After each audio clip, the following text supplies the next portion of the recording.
بسم اللہ الرحمن الرحیم۔ صرف 5 منٹ کا مدرسہ قرآن و حدیث کی روشنی میں۔ نمبر 1، اسلامی تاریخ۔ حضرت خالد بن ولید رضی اللہ تعالی عنہ۔ حضرت خالد بن ولید رضی اللہ تعالی عنہ کی بہادری اور شجاعت سے کون ناواقف ہوگا۔ انہوں نے اسلام کی خوبیوں سے متاثر ہو کر صلح حدیبیہ کے بعد ایمان قبول کر لیا۔ ایمان لانے سے پہلے کفار کی طرف سے جس جوش و خروش سے میدان جنگ میں شریک ہوتے تھے، اسلام لانے کے بعد اس سے کہیں زیادہ جوش اور بہادری کا مظاہرہ کیا اور ساری زندگی اسلام کی حمایت اور کفر کی مخالفت میں گزار دی۔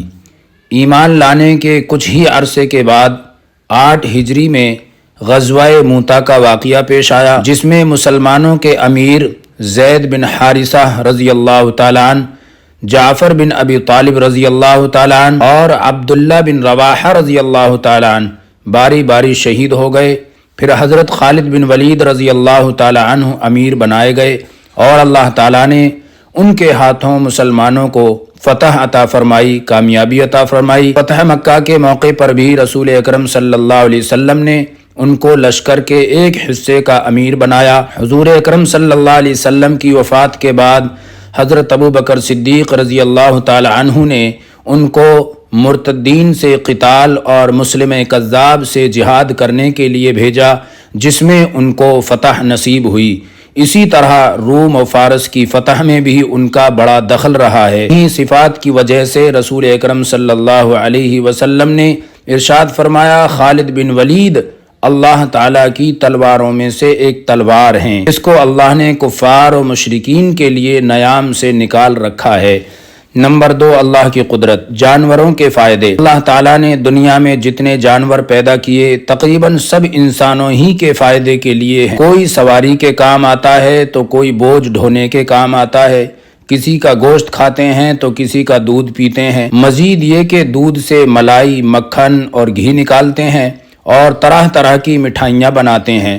اسی طرح کسی کے اون سے کمبل، قالین، تو چمڑے سے موزے، جوتے اور بیش قیمتی چیزیں بنائی جاتی ہیں۔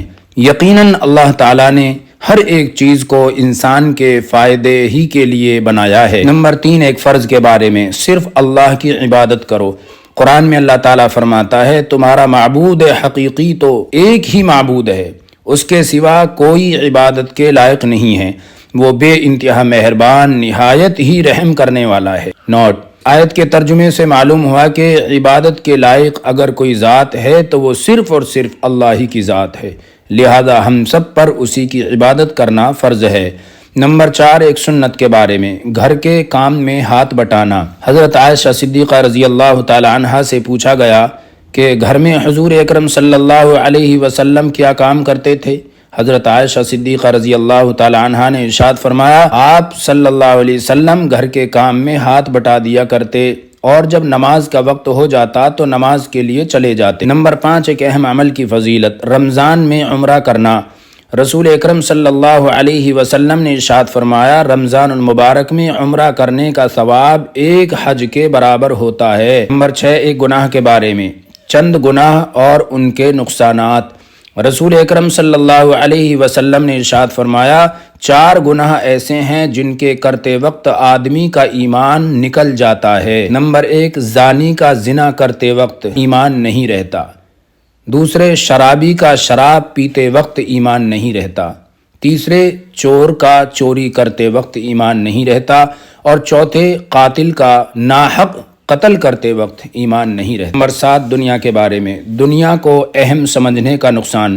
رسول اکرم صلی اللہ علیہ وسلم نے ارشاد فرمایا، لا الہ الا اللہ بندوں کو اللہ تعالیٰ کی ناراضگی سے اس وقت تک محفوظ رکھتا ہے جب تک کہ وہ دنیا کے مقابلے میں دین کو زیادہ اہم سمجھیں، اور جب وہ دنیا کو اہم سمجھنے لگیں گے تو لا الہ الا اللہ بھی ان پر لوٹا دیا جائے گا اور یہ کہا جائے گا کہ تم جھوٹ بولتے ہو۔ نمبر 8، آخرت کے بارے میں۔ ہر ایک کو نامہ اعمال دیا جائے گا۔ قرآن میں اللہ تعالیٰ فرماتا ہے، ہم نے ہر انسان کا اچھا یا برا عمل اس کے گلے کا ہار بنا رکھا ہے اور قیامت کے دن اس کا نامہ اعمال نکال کر پیش کر دیں گے۔ جس کو وہ کھلا ہوا پائے گا۔ کہا جائے گا کہ تو اپنا نامہ اعمال پڑھ لے، آج تو خود ہی اپنا حساب کر لینے کو کافی ہے۔ نمبر 9، طب نبوی سے علاج، شہد اور قرآن سے شفا۔ رسول اکرم صلی اللہ علیہ وسلم نے ارشاد فرمایا، تم اپنے لیے شفا کی 2 چیزوں یعنی شہد اور قرآن کریم کو لازم پکڑ لو۔ نمبر 10، قرآن کی نصیحت۔ قرآن میں اللہ تعالیٰ فرماتا ہے، تم میری نعمتوں پر مجھے یاد کرو، میں بھی تمہیں یاد کروں گا، اور میرے احسانات کا شکر ادا کرو اور نافرمانی مت کیا۔ اللہ تبارک و تعالی ہم سب کو عمل کرنے کی توفیق عطا فرمائے۔ یہ ویڈیو اچھی لگی ہو تو دوسروں کو شیئر کریں اور خود لائک کریں اور سبسکرائب کریں اور دین کو دوسروں تک پہنچانے کا ذریعہ بنیں۔ اللہ ہماری اس محنت کو قبول فرمائے، آمین یا رب العالمین۔